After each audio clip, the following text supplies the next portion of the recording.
वाले एग्ज़ाम्स के लिए हम टॉप 10 प्रश्न प्रैक्टिस वाइज लेकर आते हैं, जो कि आपकी परीक्षा के लिए अति महत्वपूर्ण साबित हो रहे हैं। ध्यान रखिएगा, इसी नेचर पर आधारित आप लोगों को प्रश्न अभी तक मिल रहे हैं और आगे भी परीक्षाओं में देखने को मिलेंगे। जो भी टाइप शेयर किए जाते हैं वो सभी के सभी इंपॉर्टेंट होते हैं आपके एग्ज़ाम्स के लिए। तो ध्यान रखिएगा, वीडियो को जो है अटेंड करा करें, कंप्लीट अटेंड करें, सारे क्वेश्चंस देखें, अपने मन से भी सॉल्व करें। अगर नहीं समझ में आता है तो हमारी ट्रिक यानी हम जिस तरह से सॉल्व करते हैं उस तरह से भी इनको सॉल्व कर सकते हैं। पहला प्रश्न दिया गया, तो इस तरीके से पावर में नंबर्स दी जाती हैं, इसमें इकाई का अंक पूछ लिया जाता है। ठीक है, तो ध्यान रखिएगा, जब भी इस तरह से नंबर आएंगे तो इसमें हमें इकाई का नंबर लेना है। जैसे यहाँ पर 7 दिया गया है और यहाँ पर 8 दिया गया, तो यहाँ से हम 7 ले लेंगे, जिसकी पावर जहाँ पर जैसे 45 दी गई तो 45 लिखेंगे। ठीक है, अब यहाँ पर जो भी पावर दी जाती है तो पावर में हमें 4 से भाग देना होता है, तो 4 से भाग देंगे। अब भाग देने पर फिर रिमाइंडर यानी शेषफल जो बचता है वो उसकी पावर बनाई जाती है। जैसे 45 में हम 4 से अगर भाग देंगे तो 4 एकम 4 लग जाएगा, फिर 4 एकम 4 यानी 44। 45 को यहाँ पर 4 से अगर भाग देंगे तो शेष कितना बचेगा, 1 बचेगा। यानी 7 की पावर कितनी बनेगी, 1। फिर गुणा था, हम गुणा लगा देंगे। फिर यहाँ पर देखेंगे 8 है। ठीक है, तो यहाँ पर देखिए 73 है इसकी पावर। 73 को अगर हम 4 से भाग देंगे तो 4 एकम 4 लग जाएगा यहाँ पर। ठीक है, तो यहाँ पर बचेगा कितना, 3। 4 बटे 32। फिर यहाँ पर देखेंगे 1 बच जाएगा। अगर 4 से 73 को भाग देंगे तो इसका यहाँ पर शेष कितना बचेगा, तो आप देखेंगे 1 बचेगा। तो इस तरह से यहाँ पर इसका जितना भी शेषफल आता है उसकी पावर बन जाती है। अब इन दोनों का गुणा कर देंगे, पावर 1 है, 7 बटे 56 हो गया। तो 56 का कितना हो गया यहाँ पर, 6, क्योंकि इकाई का अंक पूछा था तो हमें केवल इकाई पे फोकस करना है। तो इकाई का अंक यहाँ पर आ गया कितना, तो आप बताएंगे 6। तो ऑप्शन हमारा बी यहाँ पर करेक्ट आंसर दिया गया है। अगला प्रश्न हम सॉल्व करेंगे, उसी पर आधारित है लेकिन एक संख्या को बढ़ा लिया गया है यहाँ पर। तो ध्यान रखिएगा, हम इसको उसी तरीके से सॉल्व करेंगे जिस तरह से क्वेश्चन नंबर 1 को सॉल्व किया है। यहाँ पर भी हमें 6 लेना है, यहाँ पर 1 है, यहाँ पर 5 है। अब ध्यान रखिएगा, यहाँ पर छोटा सा एक रूल बता रहे हैं। मान लीजिए इकाई का अंक यहाँ पर 5 है, जैसे 5 यहाँ पे दिया भी गया है, और 1 है मान लीजिए यहाँ पर इकाई का, यहाँ पर दिया गया कितना, एक 5 दिया गया है। ठीक है, तो 6 मान लीजिए इकाई का अंक है, यहाँ पर 1 है, यहाँ पर 5 है। तो जैसे कि यहाँ पर दिया गया है, तो पावर इसकी चाहे जितनी हो, पावर 1000 में हो, लाख में हो, चाहे जितनी भी पावर, उससे कोई फ़र्क नहीं पड़ता है, उस इकाई का अंक उसका उतना ही आएगा, यानी 6 का 6 ही आएगा। इसी तरीके से 1 की पावर चाहे 4 हो, चाहे 5 हो, या 1000 में हो, पर कोई फ़र्क नहीं पड़ता है। 1 को चाहे जितनी बार आप गुणा करेंगे 1 ही मिलेगा। इसी तरीके से 5 की अगर पावर चाहे जितनी हो, उससे कोई फ़र्क नहीं पड़ता है, आपको इकाई का अंक उसमें 5 ही मिलेगा। हमारा कहने का मतलब है यहाँ पर पावर इसकी चाहे जो भी हो, हमें संख्या जो है स्वयं वही मिलेगी। ठीक है, तो यहाँ पर 6 है, तो हम 6 की पावर को देख रहे हैं, यहाँ पर कितनी है, 283 आ रही। मान लीजिए यहाँ पर 283, तो उससे कोई फ़र्क नहीं पड़ता है। यहाँ पर 1 है इकाई का अंक, लेकिन 283 इसकी भी पावर है, कोई फ़र्क नहीं पड़ने वाला। यहाँ पर 5 है, तो इसकी पावर है 254 दी गई है। पावर चाहे जितनी हो, आप चाहे जितनी बार, जैसे 5 गुणा 5 गुणा 5 आप गुणा करते रहिए, तो इकाई के अंक में क्या आएगा, तो आपको वहाँ पर मिल जाएगा केवल 5 ही मिलेगा। 5 25 हो जाएगा, तो देख सके 25 आ गया, 5 25 फिर से हो जाएगा, फिर से 5 आ, ऐसे आप गुणा करते रहिए, आपका आंसर आता है। तो यहाँ से 6 बनेगा, यहाँ से 1, यहाँ से 5 बन जाएगा, तो 6 कम 6 6 पंचे 30। तो यहाँ पर देखें जो 30 आया है, तो इसमें इकाई के स्थान पर क्या है, तो देखें आगे आप 0 मिल रहा है, तो इसलिए ऑप्शन हमारा यहाँ पर सी राइट आंसर हो जाएगा। अगला प्रश्न पूछा गया, 40 और 50 के बीच कितनी अभाज्य संख्याएं हैं। तो देखिए हमें अभाज्य संख्याएं देखनी हैं। ठीक है, अब अभाज्य संख्याएं 40 से 50 के बीच में पूछी गई हैं, तो टोटल अगर देखें तो यहाँ पर एक हमें 41 मिलेगी संख्या, और एक मिल जाएगी 43, और एक मिल जाएगी इसमें 47।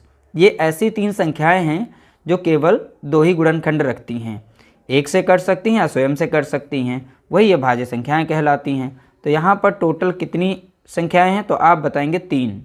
तो इनकी संख्या ही पूछी थी, तो संख्या हम बताएंगे यहाँ पर 3, यानी ऑप्शन सी हमारा यहाँ पर राइट आंसर दिया गया है।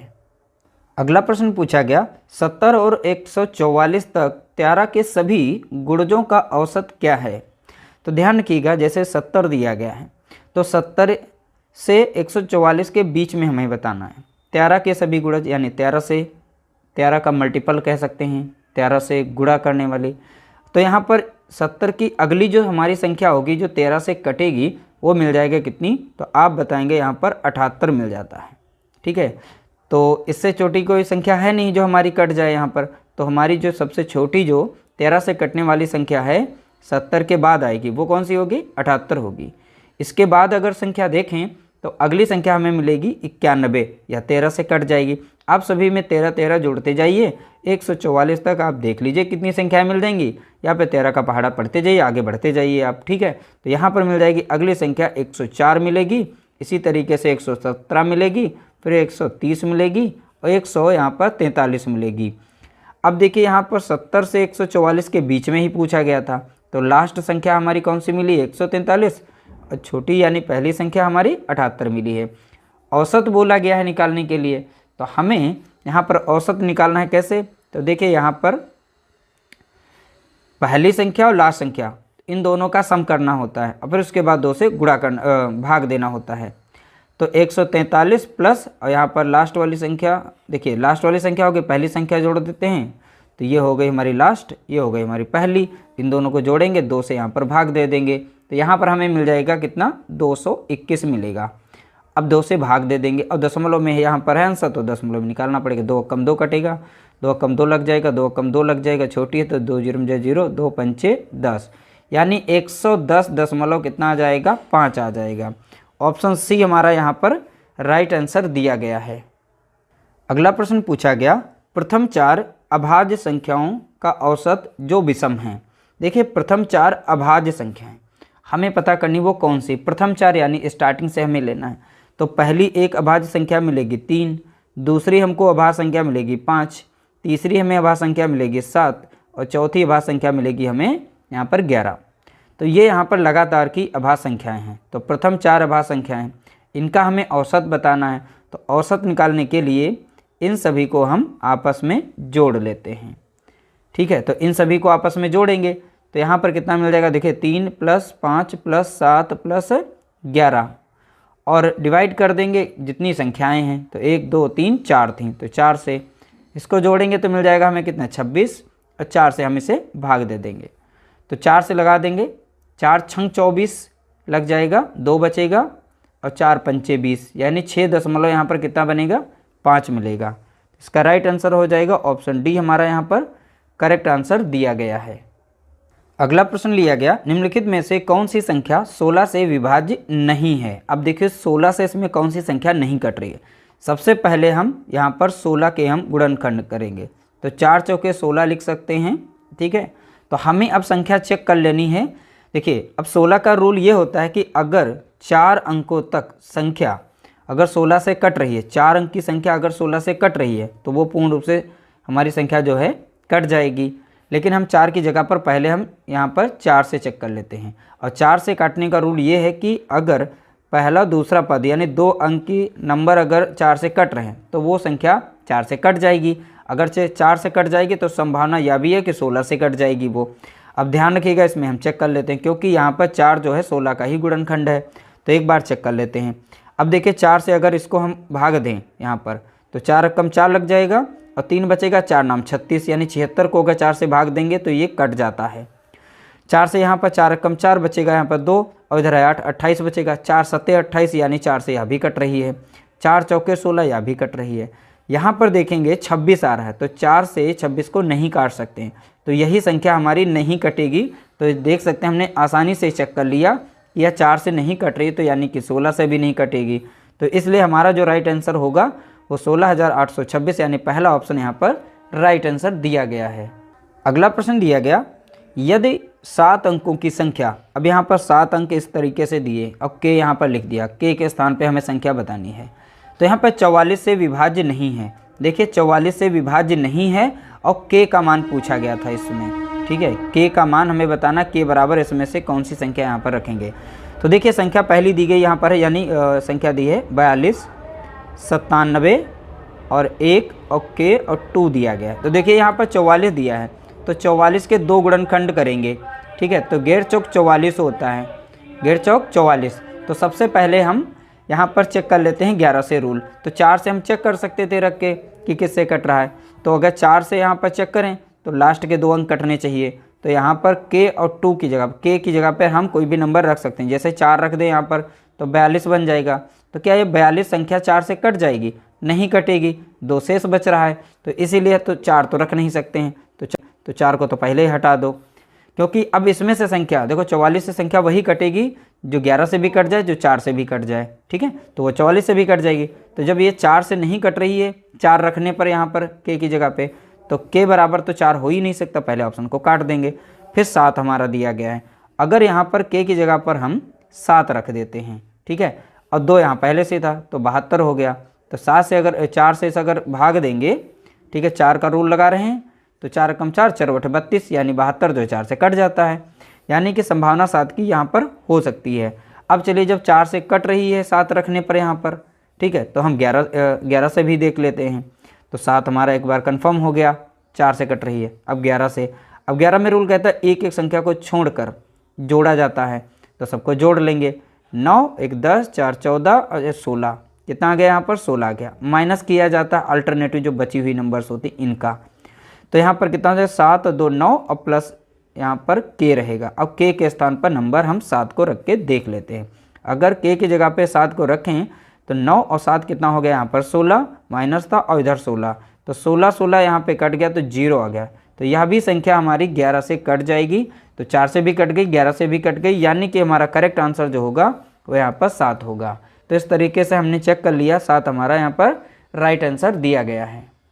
अगला प्रश्न पूछा गया, 18 और 24 दोनों से विभाज्य सबसे छोटी संख्या के अंकों के योग का वर्ग ज्ञात कीजिए। अब बोला गया 18 और 24 दोनों से विभाज्य सबसे छोटी संख्या, यानी कि इन दोनों का हमें सबसे पहले लासा लेना है।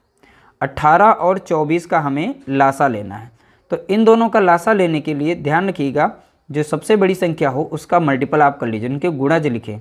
जैसे कि 24 दूना 48 और 24 तियाँ होता है 72। तो 72 यहाँ पर देखेंगे ये 18 से भी कट रही है, 18 चौके 72 और यहाँ 24 तियाँ 72 होता है, यानी यही हमारा यहाँ पर एक लासा बनेगा। ठीक है, तो लासा बन गया सबसे छोटी संख्या। बोला गया तो सबसे छोटी संख्या के अंकों का योग। अब छोटी संख्या यहाँ पर 72 है, अब 72 में 7 और 2 है, तो अंकों का योग बोला गया। अंकों का योग हमने किया, कितना आ गया? 9। तो बोला गया अंकों के योग का वर्ग ज्ञात कीजिए। अंकों के योग हमने कर दिया, अंकों के योग का वर्ग, यानी इसका वर्ग करना पड़ेगा। तो कितना बनेगा? 9 9 81 बनेगा। तो यहाँ पर राइट आंसर हो जाएगा ऑप्शन सी, हमारा यहाँ पर करेक्ट आंसर दिया गया है।